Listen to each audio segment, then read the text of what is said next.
Hello friends and followers, welcome back to TJ's Modeling Bench, and welcome to the final reveal of the Street Machine group build, my 69 Chevelle SS that actually has a 409 and not the 396. The group build is hosted by Jason over at Blue Ox Model Shop. If you haven't checked his channel out before, please do so. He's got some great builds, some great stuff. He's in several of the live streams. They do one on Sunday afternoons, a buddy build kind of thing. But yeah, let's go over this. It started to look really good until the very end, and then I tried something I'd never done, and I shouldn't have done it. So the paint now isn't as good as it was. What I try to do is polish it. So I'd never polished a model before. I have some regular carnauba wax. I put that on, and that wasn't the problem. I had recently seen in a video where somebody used one of these small cordless drills like this on the lowest setting, which is really slow, and they used that with a buffing wheel to buff it out. Well, I don't know, I used a Dremel buffing pad wheel, and yeah, it burned through clear coat in a few spots, left some streaking, which I should have known better. I mean, any power tool doing that kind of work, that's just, I should have done it by hand. So it's on me. I mean, that's all there is to it. But yeah, let me move the camera. Well, actually, no. Let me handle the model. We'll do this Jason's way. But I'm going to take it off of the mirror base that it's on. All right. So first off, let's get us in focus here. All right. So the paint is the Tropical Glitz Cosmic Red, and then it was overshot with Black Cherry, and it was looking really, really good. But I think you can see maybe, you know, some of the streaking there in the trunk lid. The car side isn't as good looking as it should be. The wheels and tires, those came from Matthew at MCV Products. I forget exactly what style that was, but I thought they looked good for this car. I did have a reference photo, and I'll post it here. So the reference isn't really exact to what I built. It was just more inspiration, I guess, than reference. The chrome, all the chrome work is all-clad, but it's all-clad black chrome. And I really like the way that turned out. And then the window trims, that is bare metal foil black chrome, and I'm not as impressed with it. It actually looks more like painted, you know, flat black painted metal. It wasn't the chrome look like the Alclad gave me, and it's Alclad on the wheels too. I did add some aftermarket brakes and calipers. Those are Gopher Racing, if I remember correctly.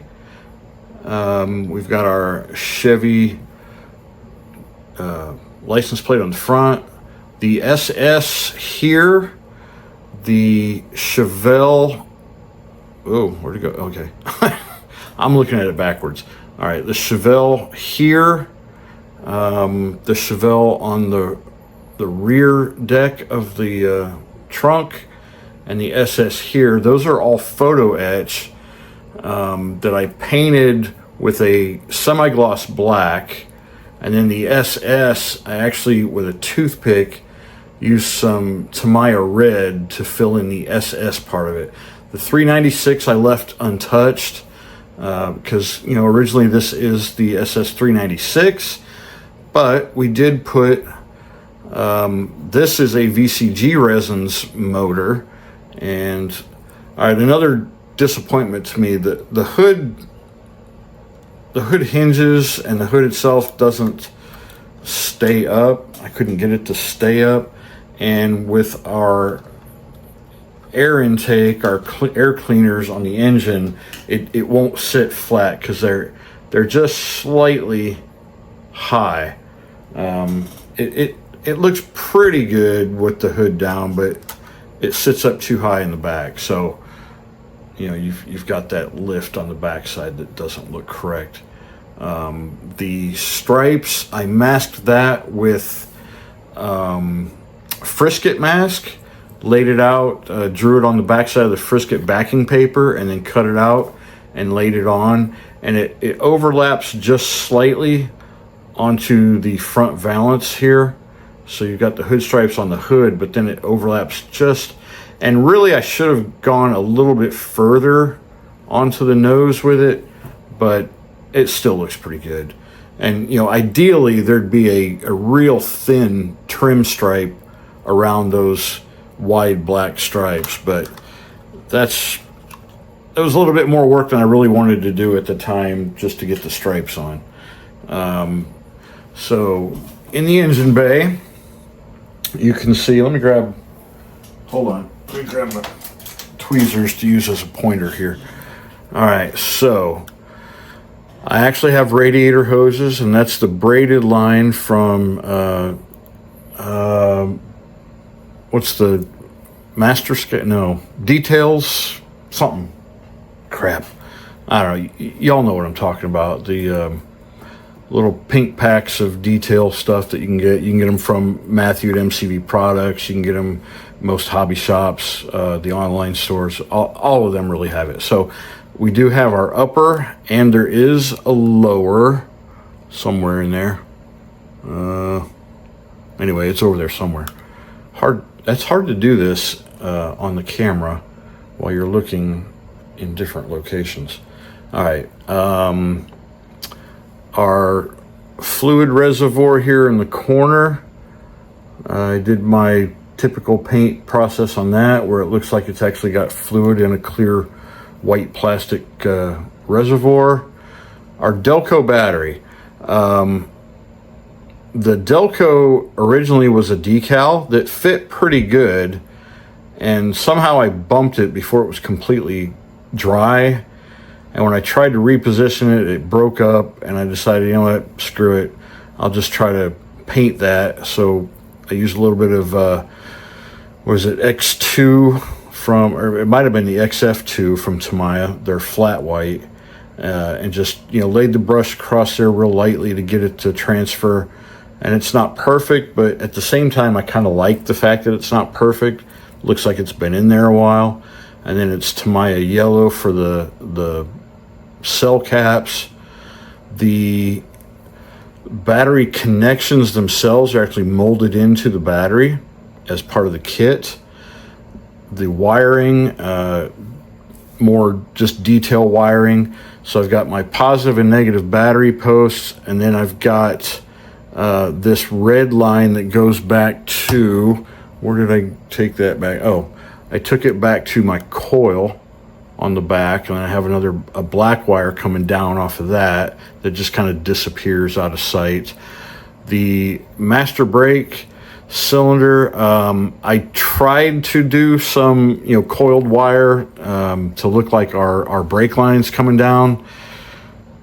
It wasn't working, so I decided, you know what, we'll just leave it off. Not that big a deal.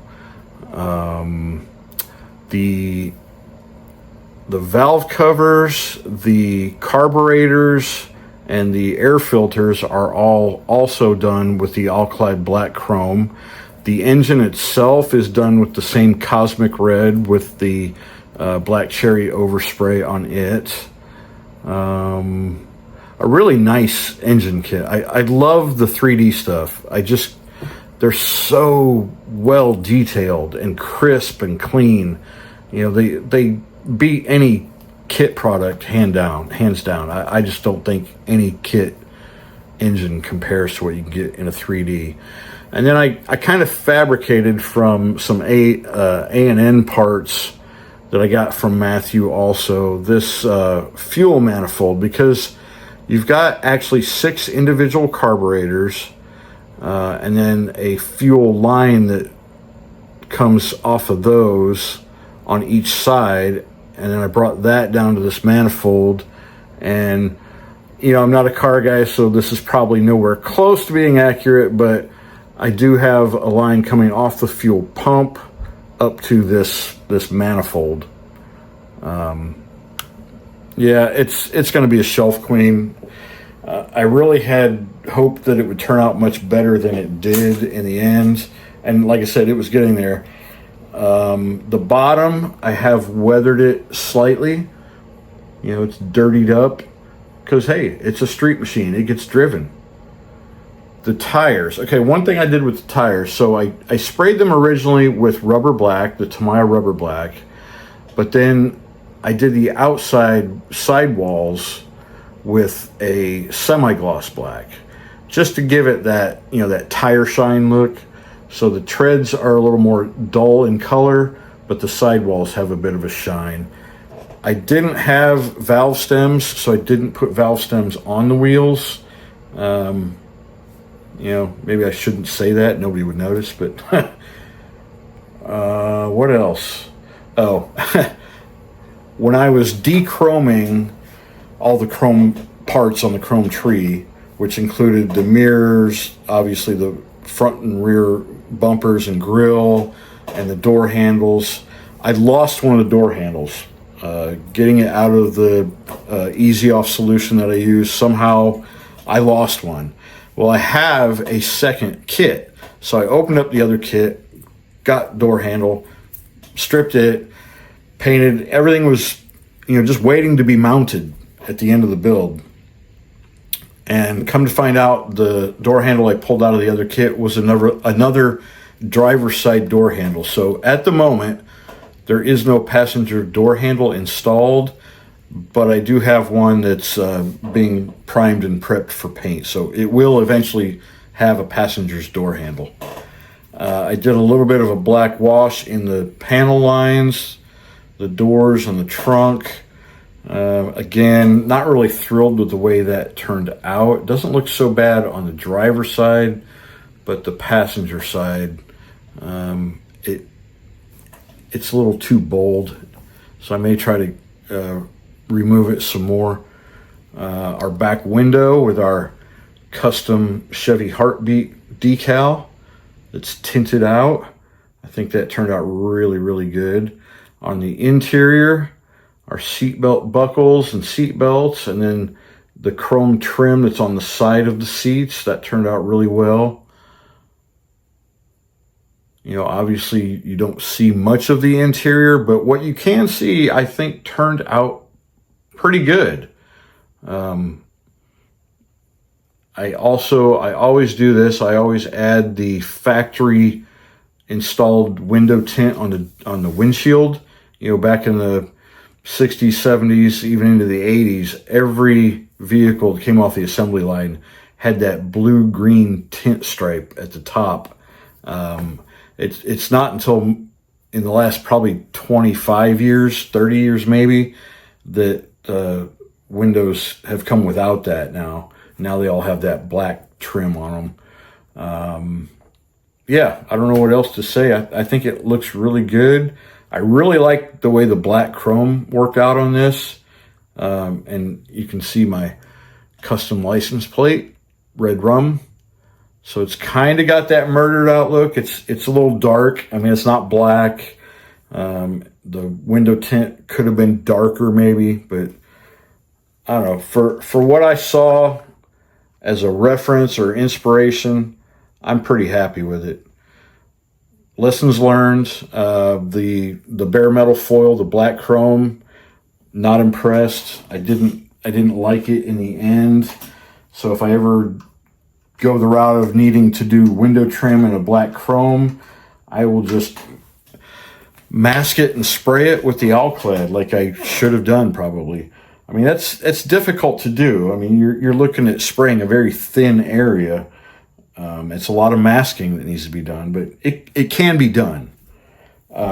Clear coat, I used the Tamiya TS13 rattle can for that, and it's actually got about a good 3 wet coats of clear coat on it, and yet trying to polish it and buff it out, I still managed to burn through. So lesson learned, a big lesson learned. Oh, one other thing I didn't show, and it's not obvious right away until I mention it, but so this is the stock exhaust, but the engine, the headers that come with it, looked almost exactly like the ones in the kit.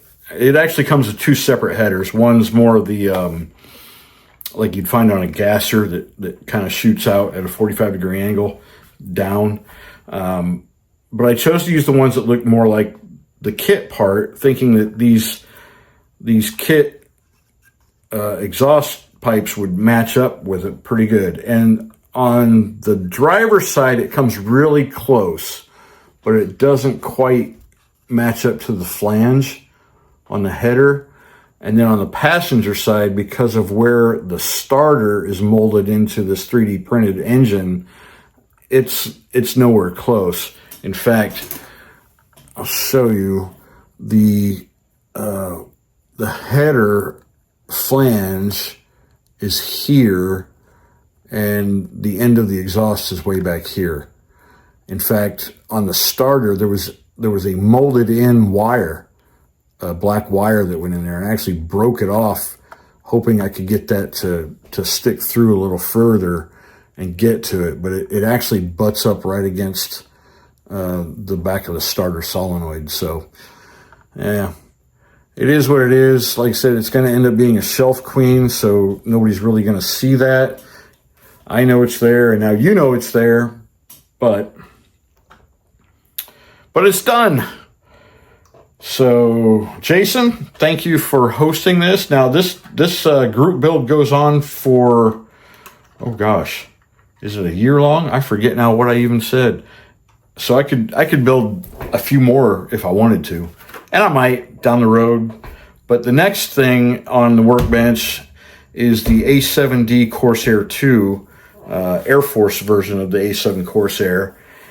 And we'll be starting on that right away. I've been chomping at the bit. I've been trying to get this thing done. And it's all those little things. I mean, I swear, every night this past week after work, I spent 2 or 3 hours up here. I spent a good 5 hours yesterday, Saturday, working on it. My girlfriend came over in the afternoon, so I kind of, let it sit for a while yesterday afternoon. But then this morning, she was fine with me coming upstairs and working on it, so I did. And it wasn't until after she left this evening that I even got it done. So I'm glad to have it done so I can get started on my jet. So stick around for that. Thank you all for tuning in, and to the people who subscribe to this every week. I say every week. You know what? I'm not even consistent with getting videos uploaded. Some of the guys are putting stuff out twice a week. I'm lucky if I'm getting a video out once a week. Every now and then I might get 2 videos posted in a week, but not very often. And I don't want to say that I'm going to be on a schedule, because I really don't know. My work schedule and having to get things done around the house and other life stuff, I just never know what kind of time I'm going to have to really devote to my modeling. And I don't want to just post for the sake of posting. If I'm not sharing something, I don't really post. So anyway, rambling, sorry. I hope you enjoyed this build. I really did. I'm disappointed in myself in the way I screwed it up at the very end. But overall, it was a good kit. Went together really well. Of course, Revell stuff is all pretty good for the most part. The aftermarket 3D stuff worked really good. So yeah,